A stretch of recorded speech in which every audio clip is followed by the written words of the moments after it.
Trilhas da Democracia de hoje recebe Matilde Ribeiro, ex-ministra da Igualdade Racial do governo Lula durante 6 anos. Matilde, seja bem-vinda ao Trilhas da Democracia. Eu te pediria inicialmente para realizar um balanço dessa tua experiência à frente do Ministério nesses 6 anos do governo do presidente Lula. É uma tarefa difícil, mas vamos lá. O trabalho se iniciou 3 meses depois que o presidente Lula tomou posse. Então, foi o último ministério a ser criado naquela época.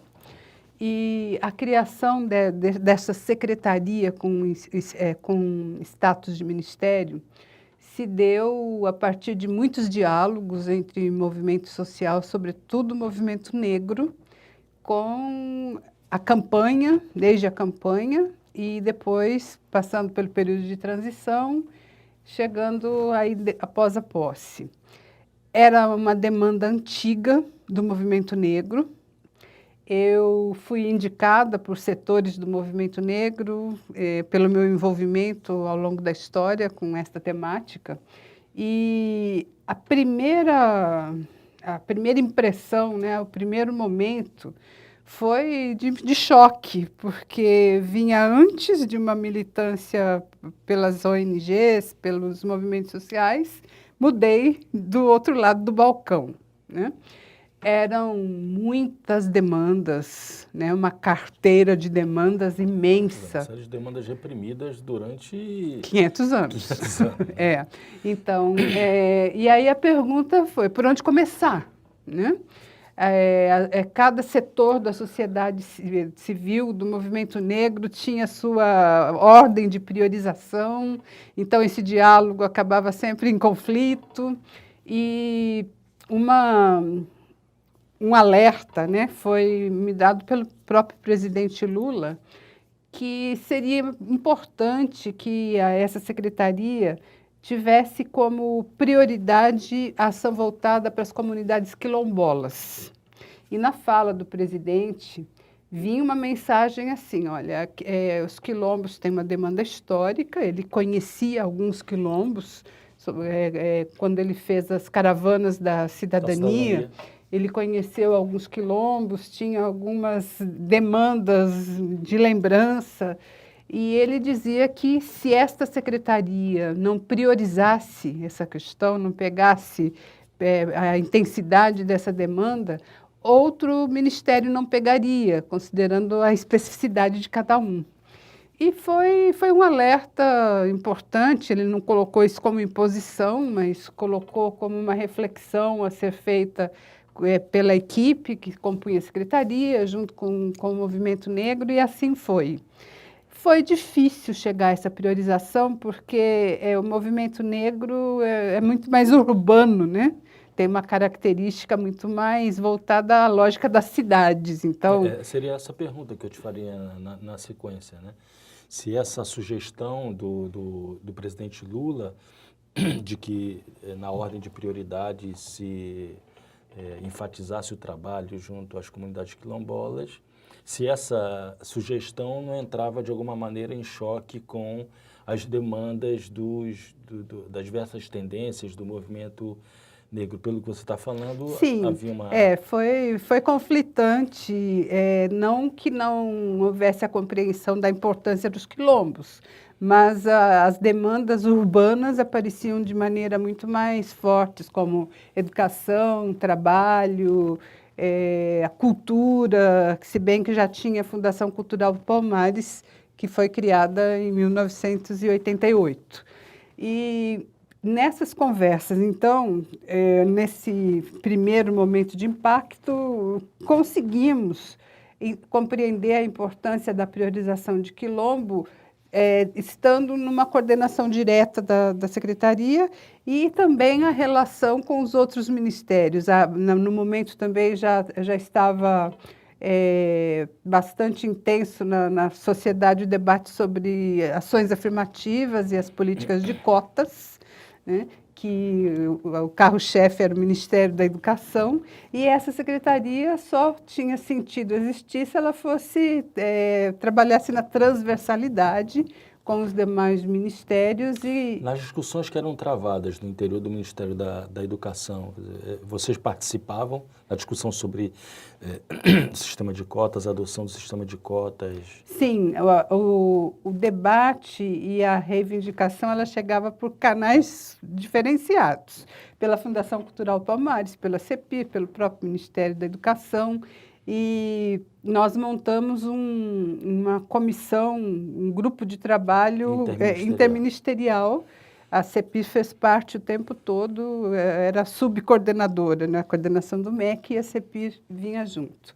Então, foi assim se constituindo o processo que levou a um grande envolvimento do governo federal, né, até chegar a uma formulação para a política de cotas, né? Depois, os quilombos também, sob minha coordenação, sob a coordenação da CEPIR, com um grupo interministerial, nós levamos 1 ano praticamente trabalhando para chegar à formulação de um decreto que veio se constituir na espinha dorsal da política para quilombos, cujo foco da reivindicação foi a regularização fundiária, mas somando-se às outras políticas, cabe conjunto das políticas públicas dentro dos quilombos. E o diálogo foi crescendo. Foi também bastante vigoroso o diálogo e o trabalho com o Ministério das Relações Exteriores, em função da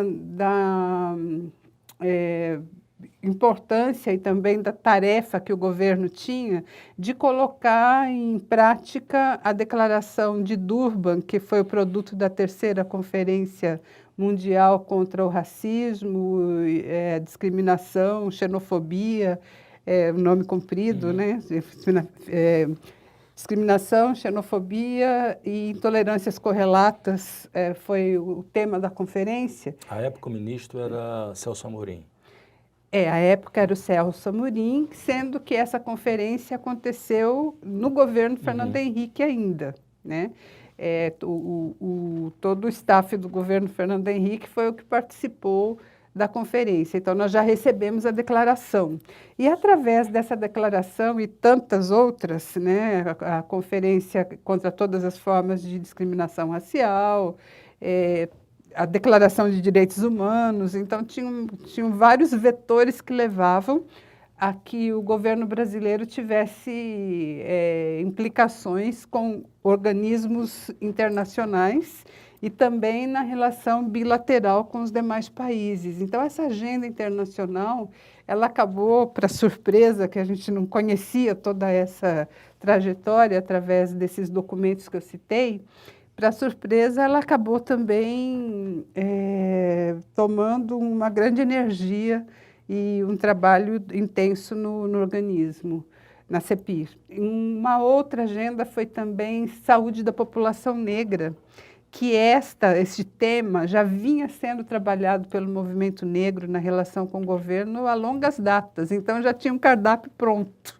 já tinha uma Existem particularidades, né, no trato da saúde, com certeza. como anemia falciforme. Anemia falciforme, a situação de hipertensão, miomas prevalentes em mulheres negras e todo um conjunto de doenças próprios oriundos da condição social da maioria da população.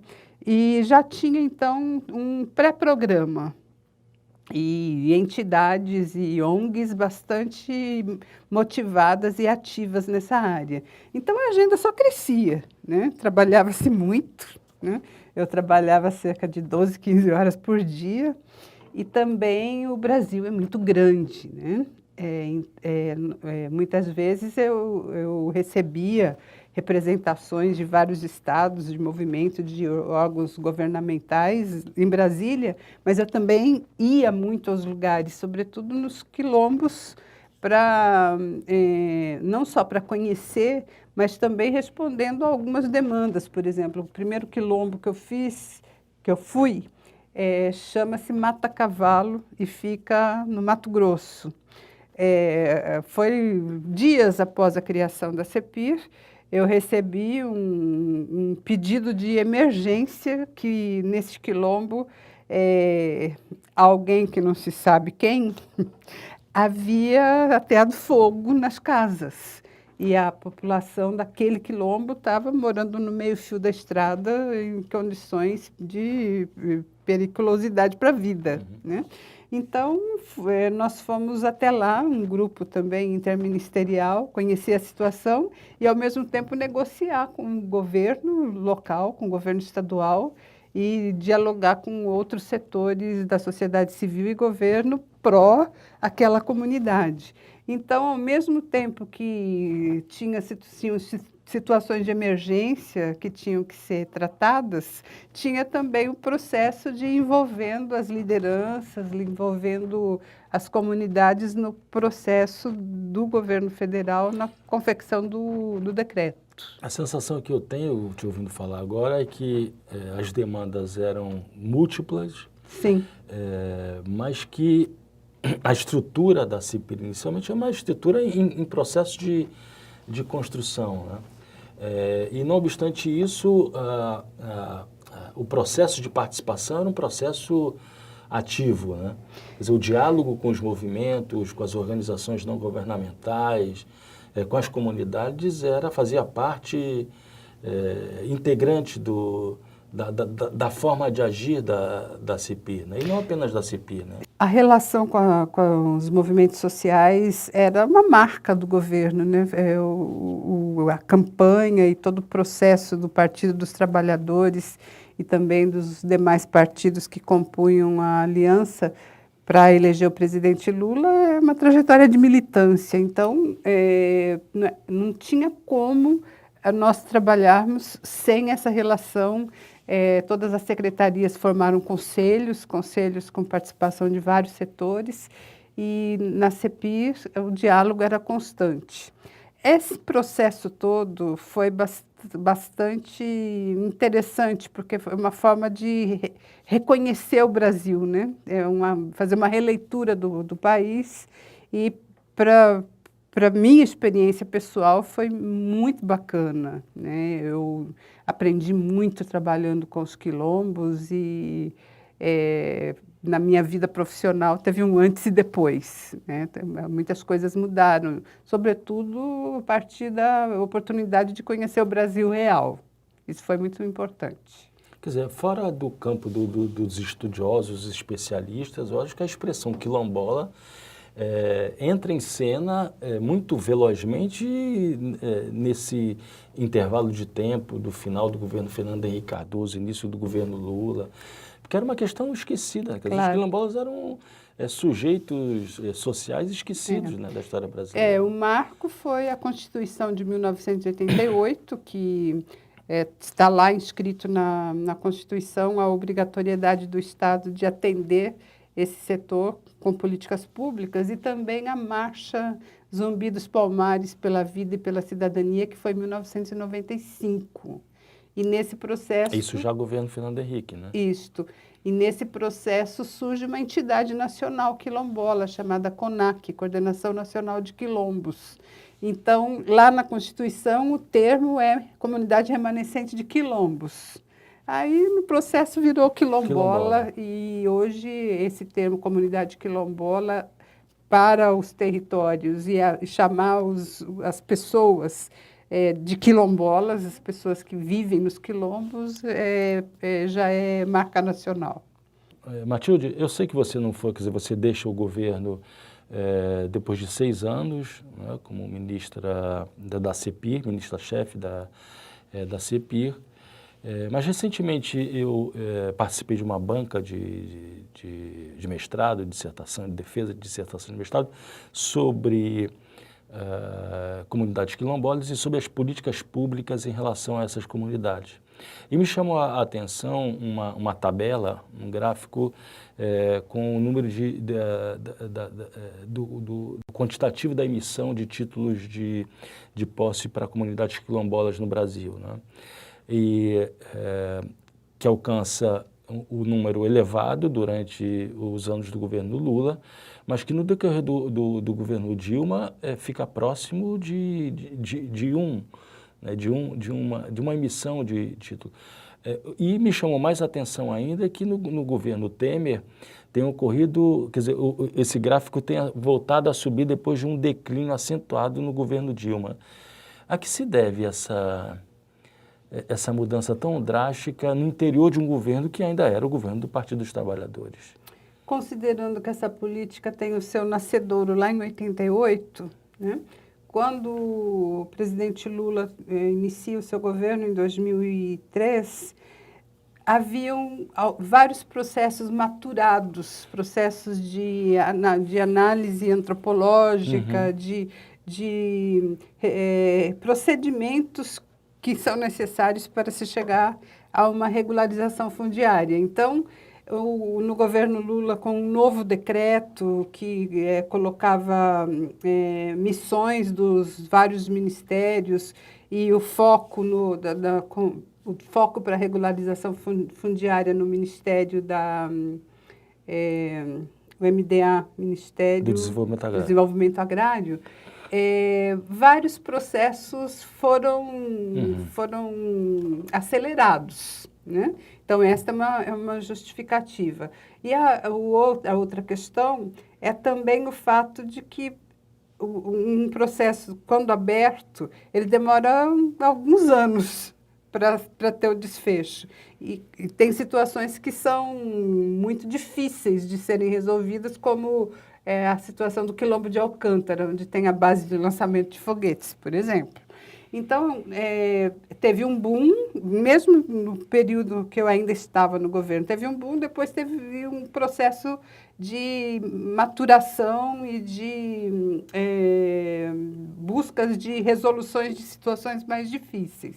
Ou seja, aqueles processos que você acabou de dizer isso, né? Os processos que já vinham sendo trabalhados, eles foram acelerados e conseguiram ser aprovados no decorrer do governo Lula. Mas houve outros processos mais difíceis de serem... Agora, sem dúvida, o presidente Lula dava uma atenção pessoal a essas questões e temos que ver que a presidenta Dilma tinha outras prioridades na cabeça. Então, a prioridade dada pelo principal gestor, né, no caso o presidente ou a presidenta, também acelera as coisas.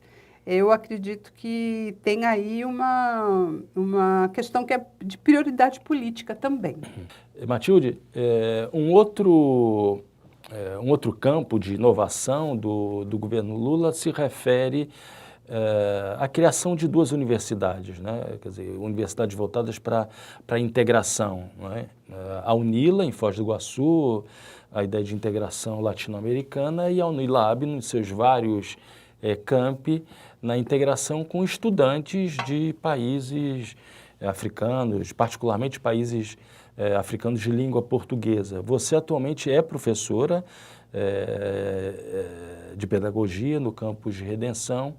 E aí eu também te peço, mais uma vez, que você fizesse um balanço da importância da criação da Unilab e da continuidade do funcionamento da Unilab, não obstante todas as pressões que são exercidas hoje pelo atual governo. A Unilab, ela concentra, como você já falou, a relação com os países africanos de língua portuguesa, e a maior quantidade de alunos que tem vem de Guiné-Bissau, mas também dos outros países, e é um processo ainda em construção. Ela tem 10 anos de vida no Ceará, e 5 anos de vida na Bahia, né? É um processo bastante importante, interessante, porque dá para analisar que nos intercâmbios universitários anteriores, a quantidade de africanos era baixa, e necessariamente sem uma política definida pelo governo para esta relação. Então, a Unilab faz avançar este processo. Agora, ela é muito nova, não dá para dizer que há uma grande integração mesmo com os países.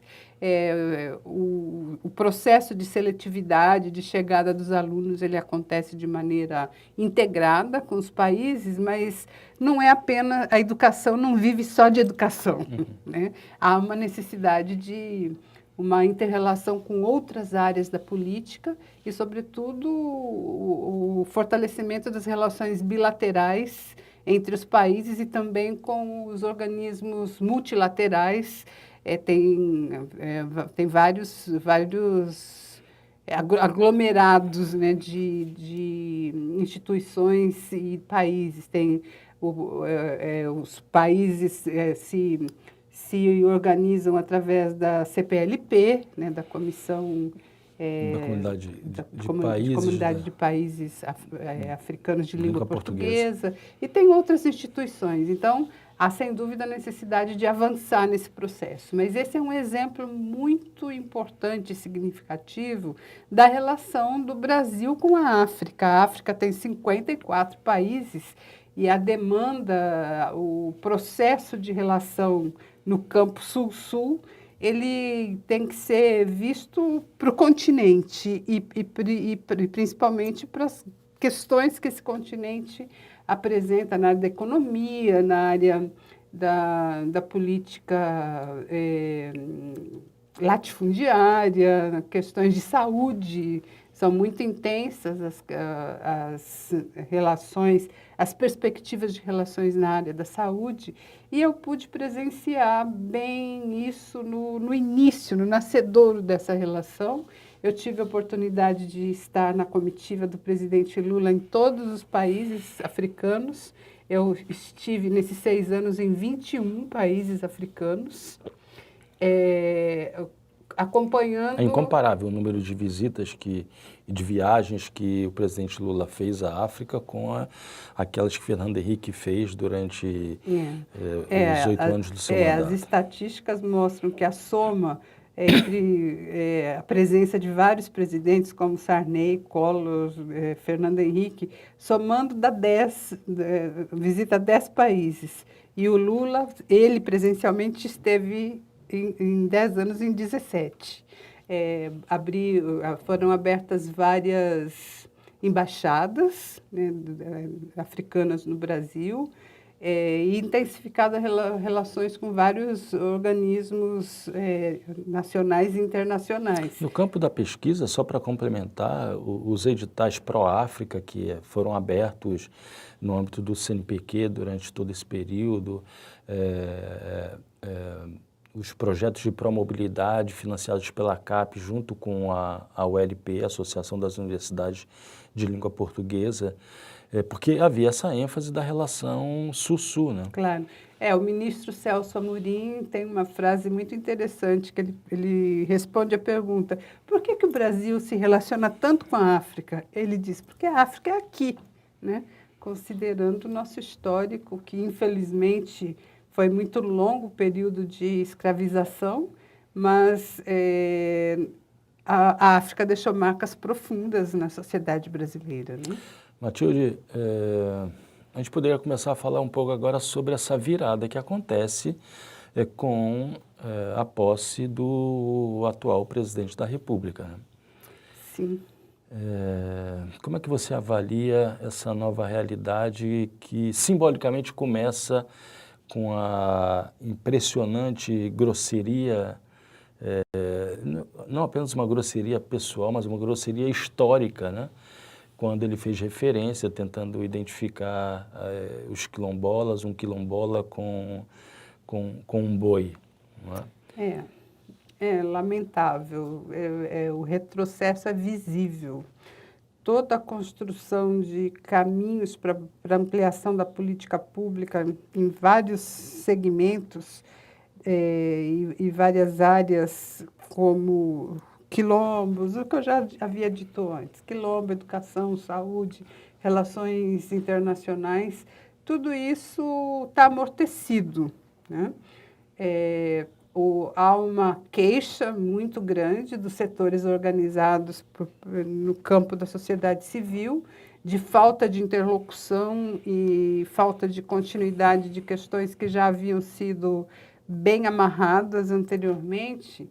E também uma das coisas que eu percebo que afeta muito a relação do governo com a sociedade é a compreensão de que não são importantes conselhos, né? De que não são importantes espaços de diálogos e de formulação conjunta entre governo e a sociedade. Uma interdição, né? Desse diálogo e dos espaços de participação. Né? Eu não acredito em governo ensimesmado, né? E nós estamos vivendo esta situação de uma maneira muito abrupta. A própria existência das universidades públicas está em perigo e uma grande conquista nesses últimos tempos, como já foi dito no campo das ações afirmativas, foi a política de cotas que possibilitou a entrada de negros e indígenas de uma maneira bastante visível. Mudou o perfil das universidades públicas brasileiras. Antes, nós contávamos nos dedos os negros como alunos efetivos dentro das universidades e quando chegávamos perto, a tendência era que esses negros nem brasileiros eram, né? E agora nós temos uma população negra, indígena, uma diversidade presente nas universidades. E uma outra questão que também considero muito positiva, que é visível, foi com o processo de interiorização das universidades. A Unilab também vivencia isso, tanto em São Francisco do Conde, na Bahia, quanto em Redenção, no Ceará. Nós temos alunos rurais, negros e não negros, rurais, com uma intensidade muito grande. As universidades ficaram mais próximas do lugar onde moram as pessoas que precisam dela. Não que as que existem nas capitais não são importantes, óbvio, são importantes, mas a proximidade da universidade dos interiores do Brasil mudou também bastante o perfil, não só dos alunos, mas também do professorado, né? Se antes a gente não via professores negros, hoje nós somos, não o tanto necessário, mas somos bastante, né? De várias áreas, sobretudo das áreas das humanidades, mas também na engenharia, também em outras áreas, e os debates também, a Unilab participa disso, a busca de implementação de universidade de medicina, tem tanto a Unilab na Bahia quanto no Ceará, está em processo para se chegar à estruturação dos cursos de medicina. E a discussão sobre o racismo? Ela acontece de maneira bem interessante. Quer dizer, havia ocorrido um avanço nos últimos 20 anos, né? Na verdade, do processo de redemocratização ou de liberalização para alguns até 2016, peguemos como referência o golpe de 2016, todas as discussões sobre racismo e sobre a criminalização do racismo haviam avançado, né? Você fala na sociedade como um todo. Na sociedade como um todo. Na sociedade como um todo, eu entendo que um grande impulsionador nos últimos tempos foi o próprio debate sobre política de cotas, né? Ele alardeou, né? Eu costumo dizer que as cotas eram discutidas em boteco, em escola de samba, em igreja, em lugar onde estavam as pessoas. E a grande pergunta era como é que fica agora, né? Se a universidade sempre atendeu a um perfil X, as pessoas, e esse perfil X era branco de classe média, as pessoas perguntavam, e agora, como é que o meu neto vai estudar? Não vai ter mais espaço? E a crítica à inserção dos negros, que aí o boom era discutir o mérito, né? Como se mérito fosse uma coisa que nascesse biologicamente com as pessoas. Não, o mérito houve um avanço desse discurso, dessa retórica da meritocracia. Né? Então, o mérito é construído, né, através, inclusive, dos privilégios. Né? Então, esse debate ele alcançou setores que antes não alcançava, e a própria realização das políticas públicas também. E também a Lei 10.639, né, que obriga o ensino da história e cultura africana e afro-brasileira em todos os níveis de ensino. Tratar do racismo e da necessidade de democratização das relações sociais dentro da sala de aula é muito interessante, porque os alunos têm histórias, né? Os alunos são parte dessa sociedade. Então, todo mundo tem um parente ancestral negro que não foi reconhecido, casamentos interraciais, relação da juventude nos meios urbanos e rurais com a violência. Tudo isso aparece dentro de sala de aula a partir de exemplos vivos. Muito obrigado, Matilde. Obrigada.